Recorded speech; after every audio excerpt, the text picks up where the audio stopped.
할렐루야. 이제 어느덧 벌써 이 한 해의 절반을 마무리하는 6월의 마지막 주일입니다. 세월의 빠름을 늘 실감하게 되는데, 과연 우리들은 지난 한 해의 절반을 어떻게 보내왔는지, 지난 반년 동안 우리의 삶은 어떤 삶이었는지 한번 되돌아보면서 오늘 주신 말씀으로 함께 은혜를 나누기를 원하는데, 오늘 우리에게 주시는 제목은 중도에 포기하는 자가 되지 말라 하는 그러한 말씀입니다. 우리 속담에 가다가 중단하면 안이감만 못하느니라 하는 그러한 속담이 있습니다. 우리가 어떤 일을 할 때 가다가 포기해버리면 차라리 안 한 건 못하다고 하는 그러한 말은 우리에게 주는 교훈들이 참으로 많이 있습니다. 그래서 우리의 신앙의 삶은 마치 무엇과 같으냐면 경주하는 그러한 경주와 똑같습니다. 운동 게임과 같습니다. 그래서 사도 바울은 이 신앙의 삶을 경주에 비유하면서 이렇게 고백을 하죠. 내가 달려갈 길을 다 달려가고 믿음을 지켰으니 이제 후로는 의의 면류관이 주어질 것이라고 그렇게 고백하면서 사도 바울은 마지막 가는 길을 최선을 다해서 쉬지 않고 달려갔던 삶을 우리에게 보여주고 있습니다. 그리고 본문에 와서는 믿음의 주요 온전케 하신 예수를 바라보자. 그는 그 앞에 있는 기쁨을 위하여 십자가를 참으사 부끄러움을 개의치 아니하시더니 하나님 보좌의 우편에 앉으셨느니라 하신 히브리서 기자의 그러한 고백을 우리에게 보여주고 있습니다. 왜 그렇습니까? 당시 그리스도인들에게는 온갖 어려움과 박해와 핍박이 있었습니다. 초대교회 성도들은 그 신앙생활하는 데 있어서 쉬운 삶이 아니었습니다. 하루하루의 삶이 고통과 어려움과 그러한 많은 갈등 가운데 살아가는 것이 초대교회 성도들의 모습이었어요. 그런 어려움을 당하던 신앙인들은 하나님이 모른 척 하신다라고, 무관심하시다라고, 침묵한다라고 그들은 불평했습니다. 그 결과 여러분, 실망자도 나타납니다.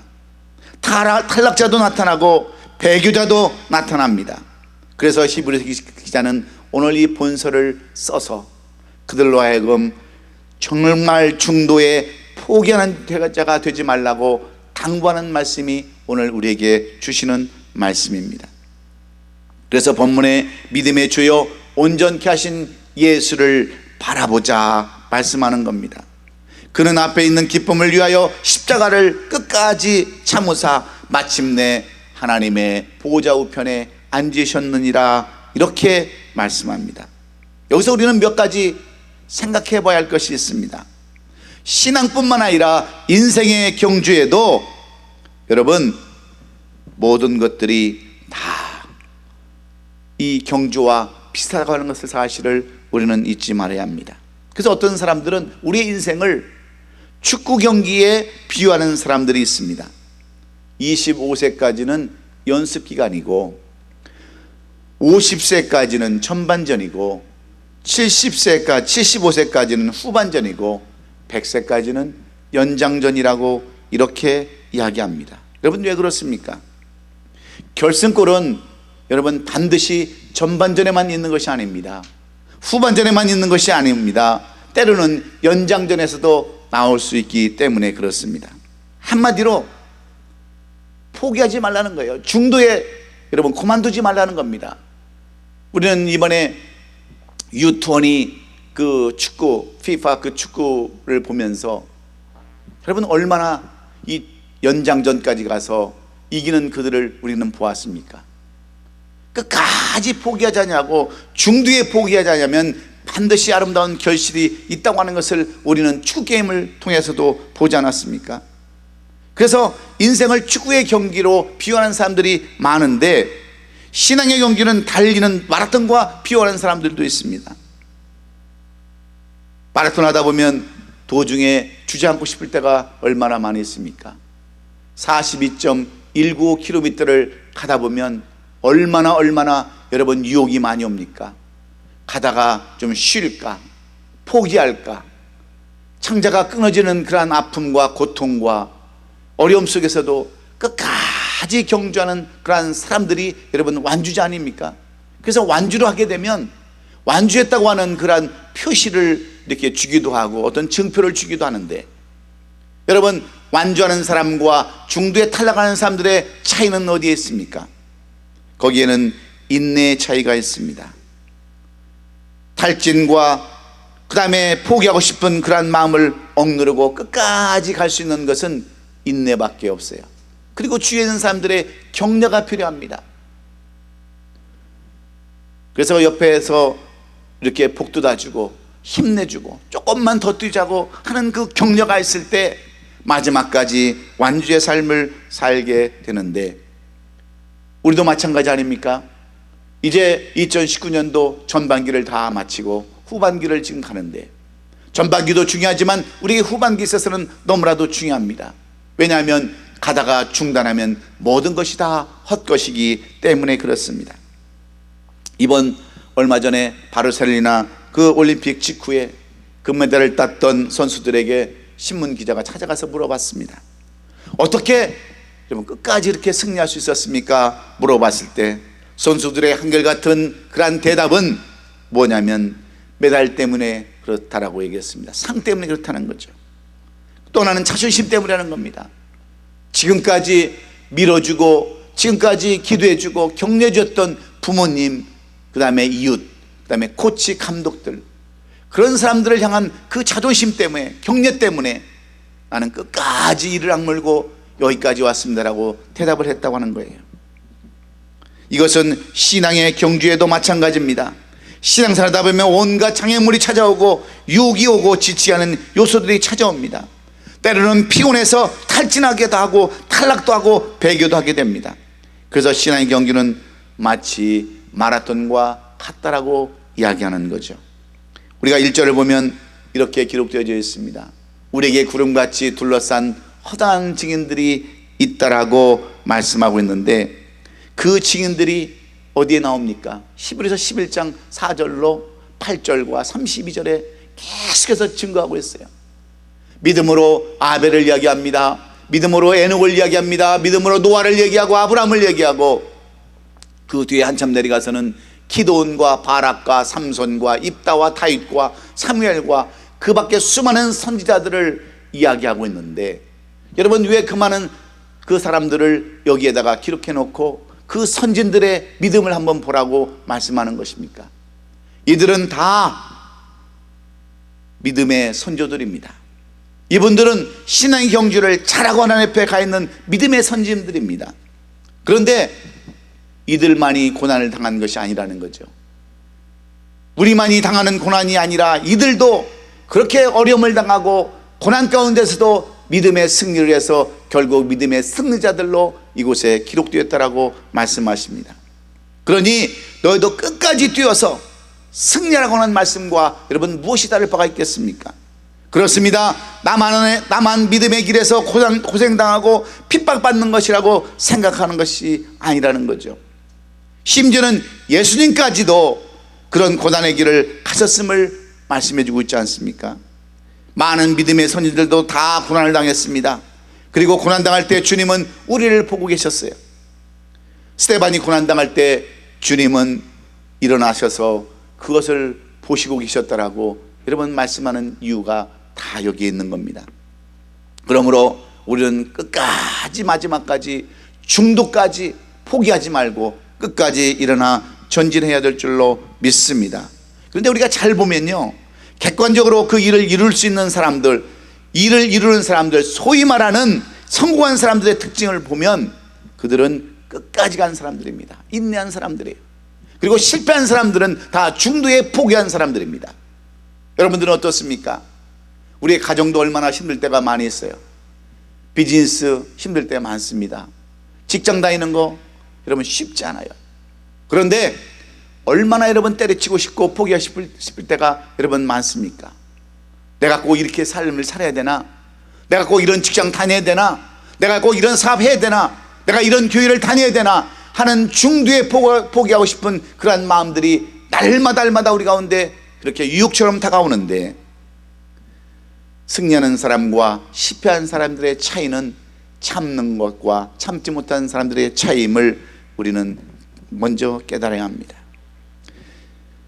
우리가 그 축구를 이야기하다 보면 중국 사람들은요, 우리 대한민국을 상대할 때마다 공한증이라고 하는 그러한 증세가 나타난다고 합니다.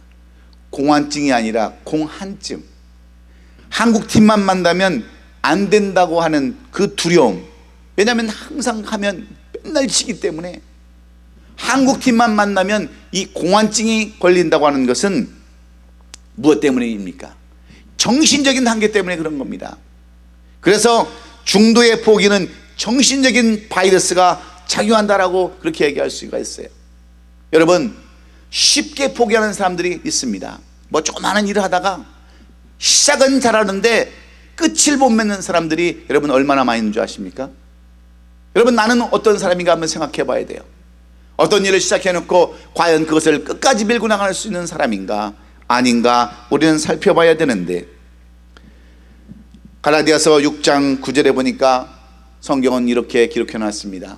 우리가 선을 행하되 낙심하지 말지니 포기하지 아니하면 때가 이름에 거두리라고 분명하게 말씀해 놓았습니다. 우리가 선한 일을 행하는 것은 첫 번째 메시지고, 두 번째 메시지는 때가 이르면 거두게 된다고 하는 그러한 말씀인데, 무슨 말이냐면 중간에 이 낙심이라고 하는 그 함정 때문에 우리가 때를 얻지 못하고 우리가 실패하고 넘어진다고 하는 것입니다. 이 낙심 때문에 우리가 넘어져서 다시 일어나지 못한다고 하는 것을 말씀해 주고 있는 거예요. 그래서 우리는 낙심이 무엇인가를 알아야 되는데, 낙심이라는 것은 우리의 생각과 우리의 마음을 마비시키는 것이 낙심입니다. 포기시키는 것이요, 중단하는 것이 바로 낙심입니다. 그래서 이 낙심이 찾아오면 결국은 포기하게 되는데, 우리가 오늘도 낙심하지 않냐고 끝까지 이 2019년도 마지막 12월 31일까지 승리한 삶을 살려면 어떤 삶을 살아야 되는가? 우리가 계획했던 것, 우리가 준비했던 것, 그런 것들을 다 이루고 우리가 아름답게 송구역신 예배를 드릴 수 있는 그 비결이 무엇인가? 신앙생활에서 넘어지지 않냐고 끝까지 승리할 수 있는 그 비결이 무엇인가를 오늘 이 히브리서 기자는 우리에게 말씀해 주기를 원하고 있습니다.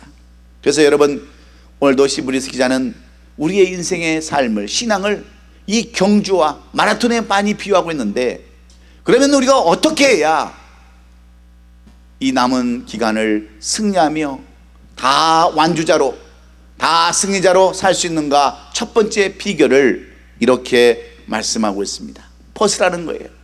무거운 짐, 무거운 죄, 모든 것들, 거추장스러운 것들을 다 벗어버리라고 말씀하고 있습니다. 한마디로 내려놓으라는 거죠. 오늘 본문 1절에 보면 무거운 것과 얽매이기 쉬운 죄를 벗어버리라고 말씀합니다.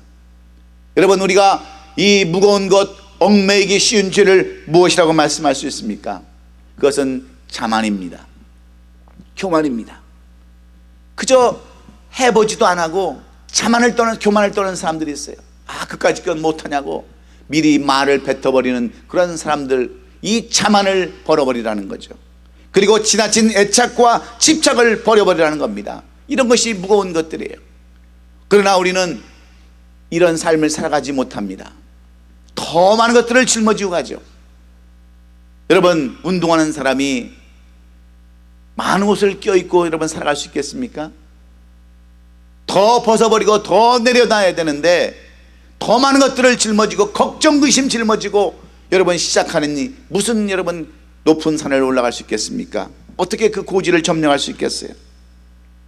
그래서 벗어 던져야 하는데, 우리는 구습도, 죄도, 무관심도, 원수 맺음도, 원망들도 다 벗어버리고 마치 운동하는 선수들처럼 그렇게 가야 된다고 하는 것이 바로 오늘 히브리서 기자가 우리에게 주시는 교훈의 말씀이에요. 그래서 성경은 무거운 것을 벗어버리라고 얘기합니다. 무거운 짐이 죄이고 무거운 관심이, 그러한 무관심이 구습인데, 이런 것들을 지고서는 자유롭게 뛸 수가 없다고 하는 겁니다. 신앙의 삶은 정신이 복잡하고 마음이 산란하면 여러분 온전한 길을 갈 수가 없는 겁니다.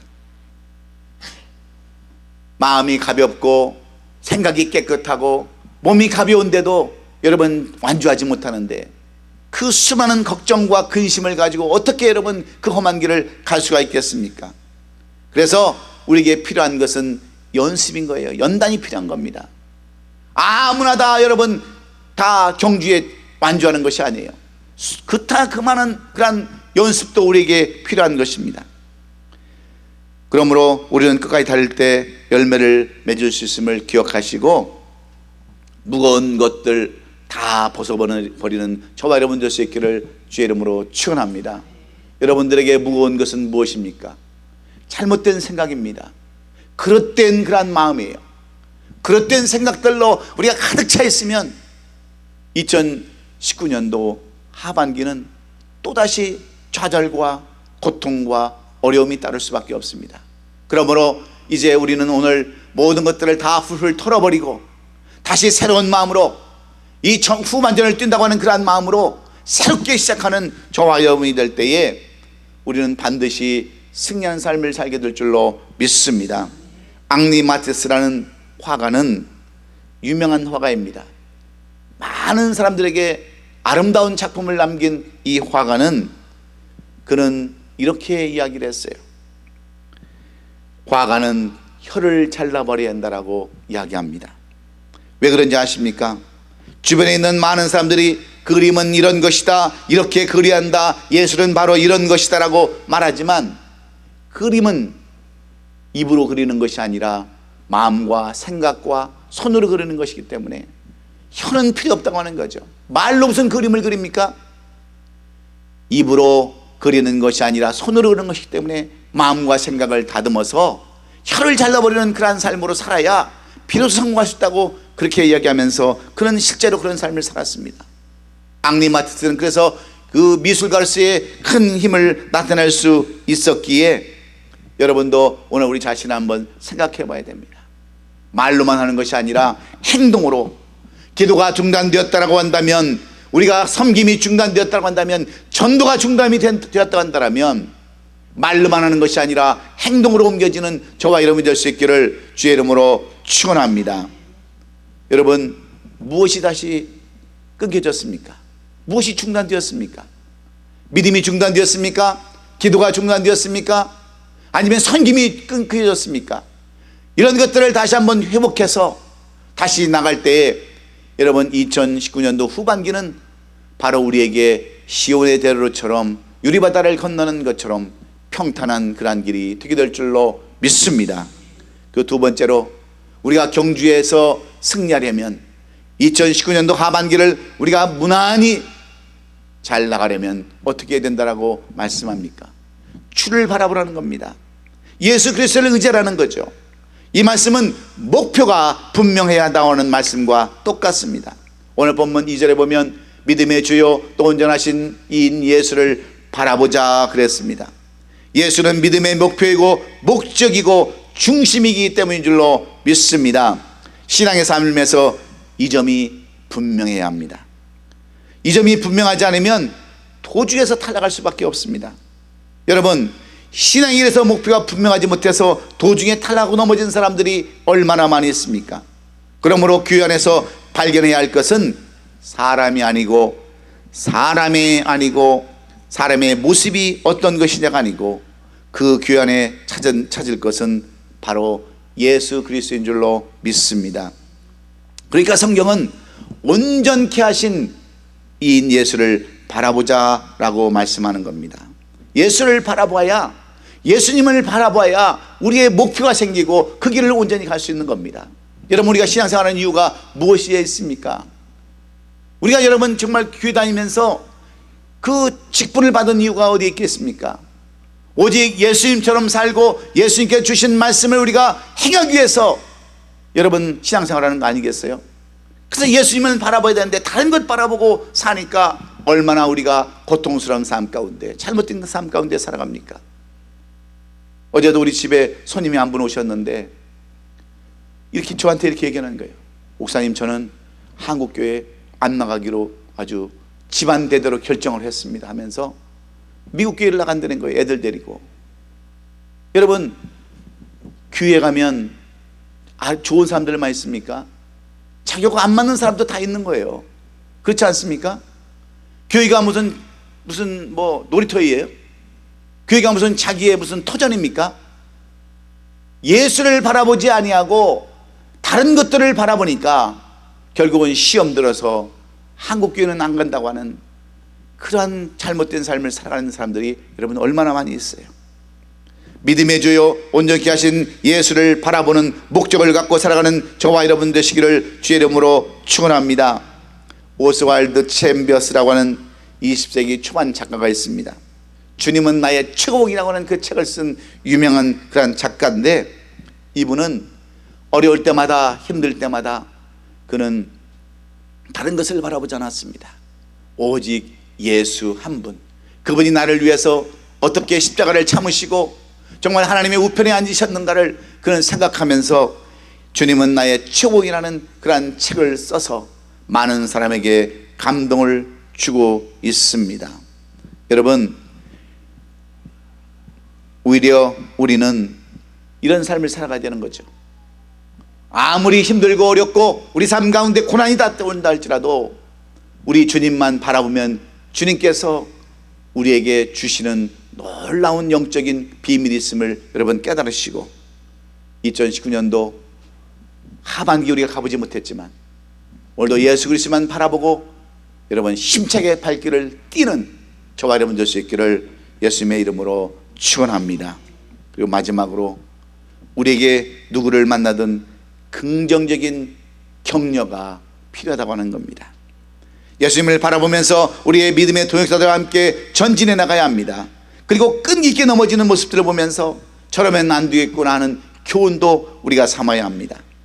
그래서 시편 139편 23절로 24절은 하나님이여 나를 살피사 내 마음을 아시며 나를 시험하사 내 뜻을 아옵소서. 내게 무슨 악한 행위가 있나 보시고 나를 영원한 길로 인도하소서. 이렇게 간구합니다. 나를 끈기의 길로 인도하소서라고 이렇게 되어 있어요. 끈기의 길로, 하나님께서 우리께 한 사람 한 사람에게 끈 길로 인도하게 하시기 위해서 우리에게 무엇을 요구하는지 아십니까? 우리에게는 격려가 필요하다는 거는 거죠. 우리는 동역이 필요하다는 겁니다. 여러분, 아까도 얘기했지만 오늘 이 히브리서 기자는 우리의 인생, 우리의 신앙을 자꾸 경주에다가 비유하고 있습니다. 그런데 여러분, 마라톤을 하더라도 혼자 뛰는 것 같아도 여러분 그 뒤에는 그를 코치하는 코치가 있습니다. 어떻게 호흡을 가다듬고 어떻게 페이스를 유지할 것인가, 코치는 항상 그 사람을 체크하면서 이런 것들을 격려해주고 유도해주는 거예요. 오르막길에 나갈 때는 어떻게 가고 내리막길을 갈 때는 어떻게 가며 어떻게 호흡을 조절하고 페이스를 조절할 것인가를 여러분 격려자, 위로자, 여러분 코치는 항상 코치해 주는 거예요. 마찬가지예요. 우리도 항상 긍정적인 사고, 격려자와 위로자의 삶을 살아갈 때 우리는 마지막을 승리하는 삶으로 살아갈 수 있는 줄로 믿습니다. 그런데 우리의 삶은 어때요? 항상 쓸데없는 것에 관심을 가지고 필요 없는 것에 우리는 목숨을 걸고 살아갑니다. 격려자가 아니라, 위로자가 아니라 방해자가 되고 여러분 어떤 일을 그르치는 자의 삶을 살아갈 때가 얼마나 많이 있습니까? 여러분 끝까지 2019년도 하반기를 승리하며 살기를 원하십니까? 여러분 스스로가 격려자가 되고 위로자가 될 수 있기를 주의 이름으로 축원합니다. 같은 동역자의 삶을 살아가야 되는 거예요.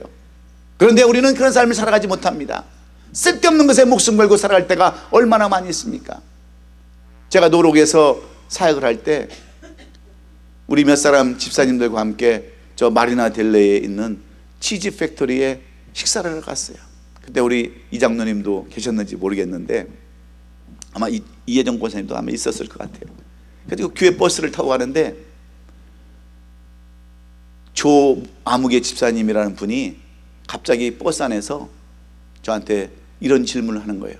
목사님, 제가 목사님한테 한번 꼭 물어보고 싶은 게 있었는데 목사님 오늘 대답해 주세요 그러는 거예요. 사람들이 많이 있는데 버스 타고 가다가. 그래서 뭡니까 물어봤더니 목사님, 저하고 사모님하고 같이 물에 빠졌으면 누구 먼저 건지시겠어요? 그렇게 물어보는 거야. 그 우리 집사람이, 우리 옆에 앉아있는 집사람을 보니까 이만한 눈으로 나를 쳐다보는 거야. 그리고 뒤를 돌아보니까 그 집사님도 애처로운 모습으로 나를 바라보는 거예요. 근데 저는 이걸 어떻게 대답을 해야 할까 하는데 성령께서 저에게 지혜를 주시는 거예요. 그래서 제가 이렇게 대답을 했어요. 제가 제일 먼저 집사님을 구해야죠. 그랬더니 그 집사님이 어머머머, 정말 그래요? 저를 먼저 구하실 거예요? 그러는 거예요. 그러죠.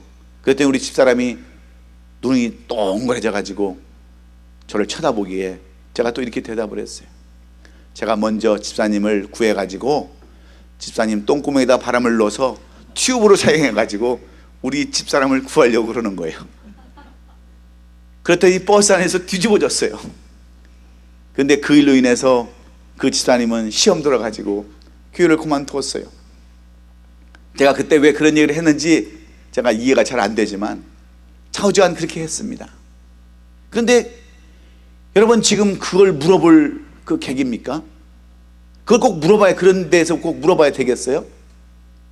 전혀 동역의 동역자가 아니라 오히려 여러분, 방해자의 삶을 살아가는 때가 우리가 얼마나 많이 있습니까? 우리는 격려자의 삶을 살아야 되고 위로자의 삶을 살아야 되고 항상 동역자의 삶을 살아야 되는데, 그런 질문이나 해서 물론 웃자고 하는 얘기지만, 물론 뭐 이렇게 농담으로 한 얘기지만 결국 그 일로 인해서 목사님은 나를 사랑 안 하는구나, 목사님은 나를 그렇게 무시하는구나, 결국 하고 교회를 떠나가 버리는 그러한 모습들을 보면서 제가 많은 것을 깨달았습니다. 우리가 끝까지 주어진 이 한 해의 후반기를 가려면 몸을 우리는 가볍게 하고 계속 걸어야 합니다. 전진해 나가야 합니다. 중단했던 것이 있으면 다시 시작하고 계속해야 합니다. 그리고 예수님을 생각하면서 자발적으로 일할 수 있는 믿음의 종들이 되어야 합니다. 여러분, 걷던 사람이 걸을 수 있는 거예요. 오늘 악한 마귀가 우리에게 낙심을 주어서 중단케 만들었던 것들이 있으면 우리는 다시 동역자들을 통해서, 격려자를 통해서, 위로자를 통해서 다시 시작해야 할 줄로 믿습니다.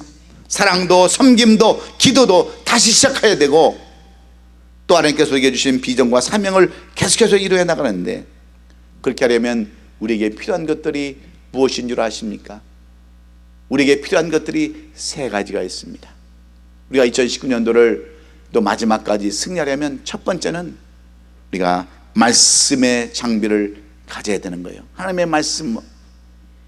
성경은 인생의 가이드이고 안내자이고 나침반이기 때문에 그렇습니다. 성경 속에 길이 있고 목표가 주어져 있기 때문에 그래요.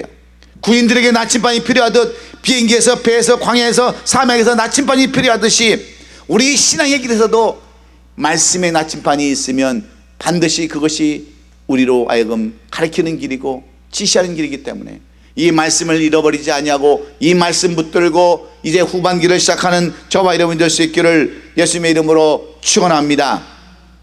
두 번째는 기도입니다. 기도는 비상의 연락망이에요.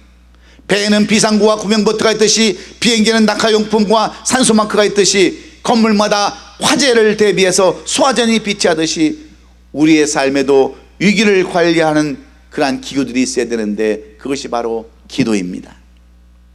내가 하나님의 뜻을 따르게 되는 것은 바로 기도 없이는 이루어질 수가 없기 때문에 여러분, 이 2019년도 하반기는 기도의 무기를 가지시고 시작하셔서 승리하는 저와 여러분 되시기를 주의 이름으로 축원합니다.